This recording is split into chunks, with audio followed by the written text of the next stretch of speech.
এই মেয়ে অন্ধ কইবেন না, আপনি আমার জানেন আমি আপনার এখন কি করতে পারি। হ্যাঁ ও দেখি নেই ভাই, বড় ভাই আমার ভুল হয়ে গেছে ভাই, আমার মাফ করে দেন ভাই। আমি বেটা হন কাউরে কইস না, আমি তোরা আমার একটা গোপন কথা কই। আমি নিজেই তো সই দেই না।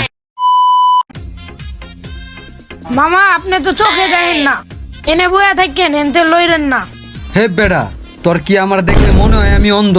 হ্যাঁ 2-3 পোলা আমার তো বড় হয়ে গেছস। হ্যাঁ মামা আমি হনে না হেনে। কি তোর কি মনে হয় আমি সই দেই না? দেখলামই তো তুমি কত চোখে দেখো। খারা কিরে কই ভাই গেলি নাকি? হ্যাঁ এই কেউ আবার দেয়নি, কারো বুঝতে দেন যাবো না আমি যে অন্ধ। যাই একটু সামনের দিকে আগাই।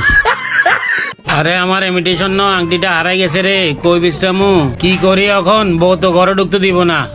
আমারে কয় অন্ধ, আমি বলে চোখে দেই না। হ্যাঁ ও মা গো, এই কেডা, এই কেডা?